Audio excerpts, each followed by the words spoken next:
Give us a talk about fungus. Are you ready, Drew? Here's your implement. Audience, are you ready?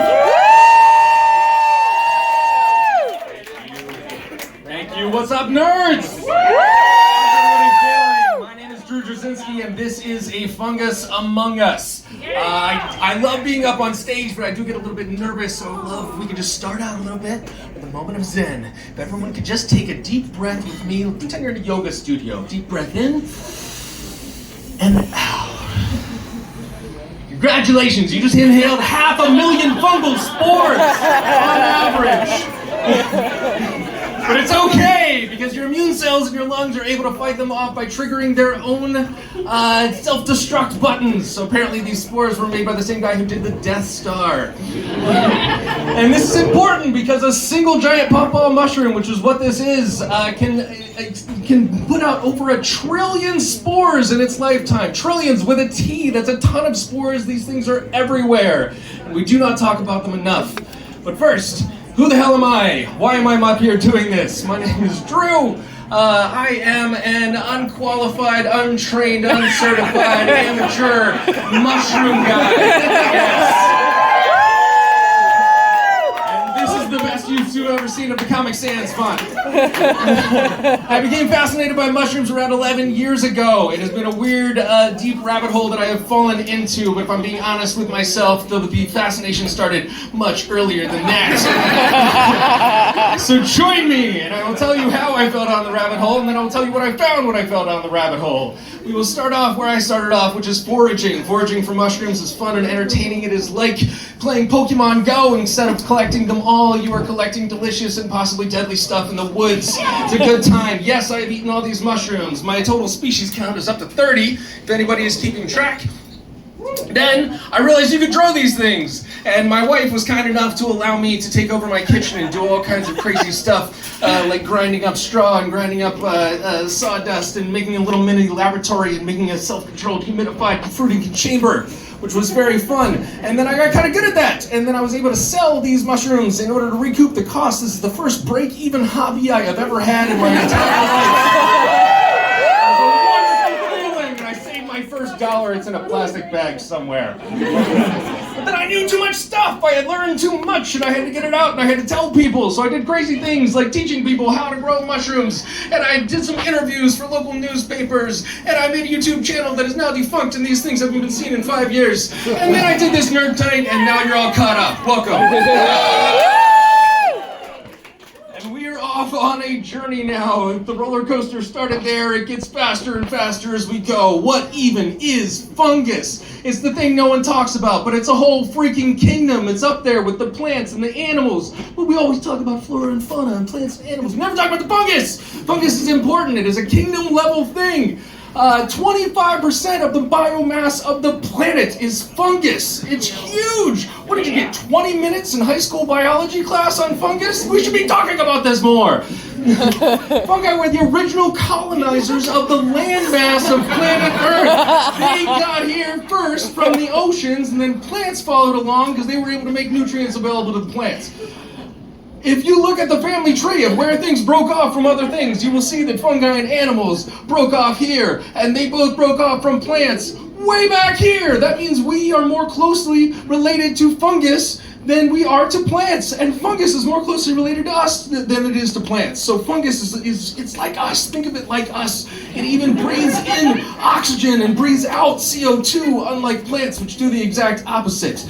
So, there are two different kinds of fungi. There's the single-celled stuff, which is yeast, which made the beer that you're drinking tonight, and the delicious breads. And how could you go wrong with yeast? But that's not what we're going to talk about this evening. We're going to talk about the multicellular one, which is mycelium. Mycelium reproduces through spores, which is where the mushrooms come into the picture. This is a very complicated anatomy diagram. You do not need to memorize all this stuff. We're just going to talk about the key points here, which is that there is a cap. The cap has gills on it. Those gills produce the spores and spit them out, and they are suspended by some kind of stem, and that stem or stamen, it lifts them up so that the wind can catch them and distribute the spores. All of that comes out of the mycelium, which is the organism itself, which is made up of a bunch of hyphae, which are these tiny little threads that go through the ground. This is the organism. This is the critical part of this slide, is that the mycelium, the stuff that's underground or the stuff that is in the tree log, that's the real organism. The mushroom is just the fruit. So if this was an apple tree, the mycelium is the tree, the mushroom is the apples, okay? Critical point here. Two basic types of mushroom producing fungi. Now we are diving into the mushrooms themselves. One is called mycorrhizal. These are plant buddies. These actually pair up with the roots of plants and trees underground, and they feed them nutrients in return, and moisture and minerals in return for the sweet, sweet sugars that the plants are making. This is cool for many reasons, but one of them is that the roots can only go so far. Plant roots are not that big, but this whole extra thing out here, that's the mycorrhizosphere, which is the mycelium able to gather all of these other nutrients. And in fact, in the forest, the mycelium can transfer stuff over miles. They've done like testing and figured out where those things came from, and it's miles away. The other type is the saprotrophs, and the saprotrophs are nature's recycler. They are the breakers, downers of things. They have very unique enzymes. They can digest trees, leaf litter, animals, bone, toxic chemicals, rock, plastic, whatever the fuck. Anything can grow with these things. They're the ones that can figure out how to break it down. In fact, on Earth, there was a point where the trees were just building up. They were falling over, and they were building up in the forest, and they were just piling up all over the place until fungus figured out how to break down lignin and unlocked all that nutrients, and we think that maybe the Precambrian explosion of species might have had something to do with that. We're not sure. So, that's what they are. What's so cool about mushrooms? Let's start with the basics, right? Regular ass mushrooms. These are mushrooms you might recognize as, hey, these are mushrooms. They look like mushrooms. They're red, they're orange, pretty cool looking mushrooms, but these are mushrooms. And then you get into the ones that kind of look like mushrooms, if they're spiky, or they're shaggy, or they're warty. We're gonna do a quick aside into the most popular warty mushroom of all time, which is the fly agaric, or the Amanita muscaria. This is a fantastic mushroom. It is slightly hallucinogenic, not in the magic mushroom style, but more in the Ambien style. Like it's like a dissociative kind of weird vibe, but you get a little silly. You feel like you're floating maybe a little bit. These grow here, these grow all over the place, but they also grow up in the Arctic North, which is where reindeer come from. The reindeer love these things, possibly for their hallucinogenic properties, who knows? We also have people who live in these places who herd reindeer and who ride reindeer, and the shaman women from these tribes use the mushrooms either directly by ingesting them or by drinking the reindeer pee, which is, you do you, shaman woman, you look like a badass, but not my bag. So, all of this combines, which means that these women wearing these dresses and tripping on these hallucinogens, anybody know where I'm going with this right now? Riding on reindeers, feeling like you might fly a little bit? This is the origin story of Santa Claus and the flying reindeers, which means his midnight journey, he's just tripping his balls off. Okay, back to our story. So, we got our cup funguses. These are cute. Little guy in the middle, it's called bird nest fungus. Very cute. We got our jelly funguses. We have funguses that turn colors when you touch them or when you cut them. We have funguses that turn the wood different colors as they eat them. We have glow-in-the-dark bioluminescent fungi, which is crazy. There's glowing stuff in the woods right now that is not fireflies. We've got your funguses that are mostly goo. We've got your funguses that produce goo. We've got your funguses that turn into goo as they die. We've got funguses that grow underwater. This is an underwater mushroom. Come on, how is this not a bigger thing in high school biology? Come on! And then we got the ones that grow on land but look like they should be in the ocean. And then we've got mushrooms that look like hedgehogs, or brains, or ears, or honeycomb, or tongues. Or these kind of look like those cookies with the little Hershey kiss in them. Or whatever the fuck that thing is. Playground equipment? I don't know. Look at that. That's a mushroom. That's a mushroom. These things are crazy. Okay, with these, We're back down at the hyphae scale right now. This is 3 cells that do this thing when they get touched. Now, why would 3 cells of hyphae do this when they get touched? Because sometimes a nematode crawls through them, and when that happens, they get stuck in the thing, and then the hyphae go in and they eat them from the inside. There are carnivorous fungi! Who knew? And these I like to call the demonic hellspawn fungi. These will give you nightmares. This one is called Dead Man's Fingers for reasons which should become immediately obvious to you. The only thing worse than that is the one that Cthulhu sent himself. It's a kind of stinkhorn. What is going on with these things? You could just come across, these are Rock Creek Park. This is not some far-flung tropical mushroom. Okay, this is one of my favorite slides. This is the slide that if you had shown me this in 9th grade science class, I might have been a biology major. The horrifying dog disease penis is my working title for this one. It's but I chuckle every time I see this because I think because the image of the horrifyingly diseased dog penis, now it's stuck in all your heads too. And don't worry, humans, I didn't forget about you. Okay, so on to the important question of the evening. Could The Last of Us really happen? The Last of Us, those of you who do not know, is a TV show where mushrooms take over people, they become zombies, and they run around and have all kinds of adventures as zombies.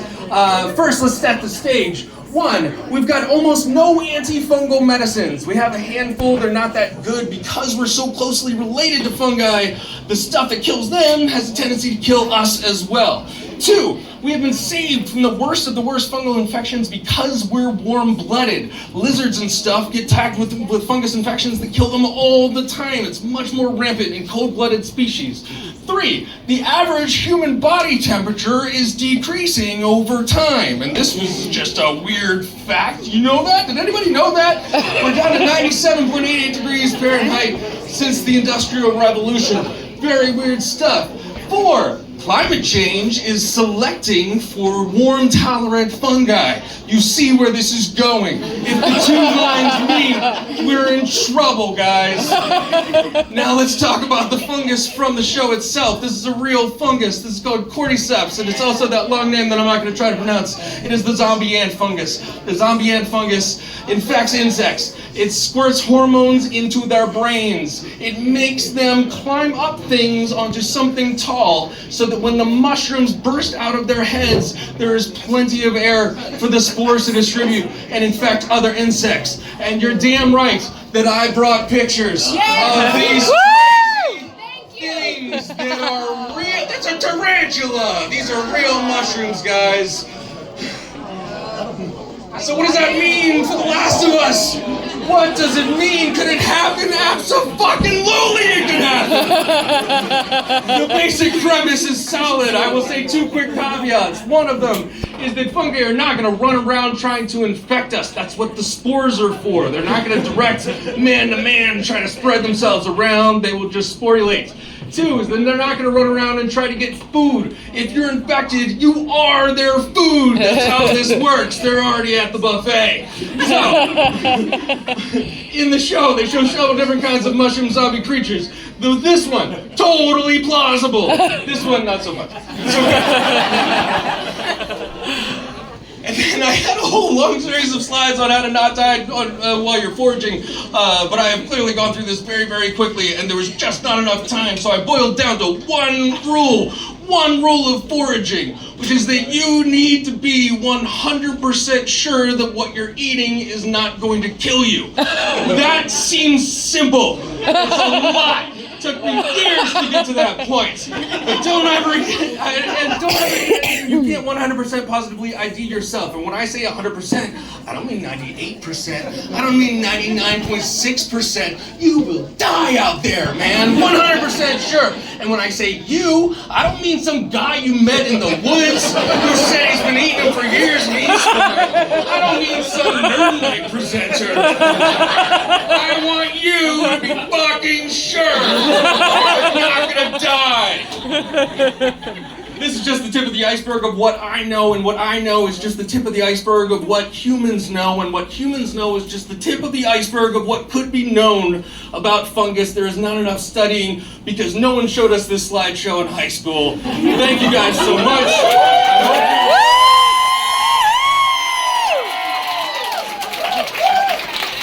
Oh yeah. A couple of questions? Who's got a question?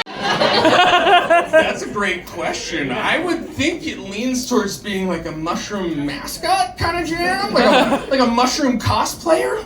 That's is there a mushroom is there a fungi furry? Is that a thing? So it's a fungi furry. That's my guess. Who else? Yes. Okay. Hypothetically, what are some warning signs I should look for to see if someone is infected with cordyceps? Stop. There's some warning signs. Oh wow, these are rough. To see if somebody is infected with cordyceps. A, if they start climbing up stuff. I would say that's a pretty good indication. B, if they seem zombie-ish. If anything starts bursting out of your head. I would say that's a pretty good indication. That's just me though, I don't know. Watch the show, maybe there's more tips in there. It's pretty accurate so far. Anything else? Yes. Because we're so similar to mushrooms, are we going to make any advances in like antifungal medications? Are we going to make any advances in antifungal medications because we are so similar to mushrooms? I hope so. I fucking hope so. That's the answer to your question. I'm an amateur up here. Professionals who are doing the research. We're trying. We're certainly trying to develop antifungals. I will say that one of the good things about mushrooms is they produce so many crazy chemicals that some of those chemicals are medicinal. There are mushrooms you can eat that have anti-cancer properties. There are mushrooms that you can eat that have neurogenerative properties. It helps your brain. Turkey neural tail. networks. So it's possible that the mushrooms are the cause of and solution to these problems. That we will find a chemical in one of the mushrooms that's cranking out an enzyme somewhere that might take some other ones out. There's certainly a war zone of mushroomy stuff out there. Yes? What's your favorite mushroom to grow at home? Favorite mushroom to grow at home? Ooh, that's quite, it's a tough one. Child. Okay. So I will say my favorite mushroom to grow at home is the chestnut mushroom. It is like a white button mushroom, but it is more delicious. There's kind of a hazelnutty kind of vibe to them. Super easy to grow, delicious, and and they look really cool. That's the picture of me from the intro, those are chestnut mushrooms, and they're fun and interesting. Shout out to shiitake homegrown. Can you explain why? Homegrown shiitake is wonderful. So shiitakes have this thing where you can get the mycelium to colonize the entire bag of substrate, but then they need a trigger in order to be able to fruit. So in nature, one of two things will happen to make them fruit. Either the tree they're in will fall over, or there's a really cold snap, there's a cold evening, and they're like, I gotta get out of here, right? Which means that when you're growing them at home, you either have to like spank the bag real hard, or you gotta chuck them in the freezer overnight, and then they fruit the next day. You spank the bag! I did spank the bag, that's true. This is my wife.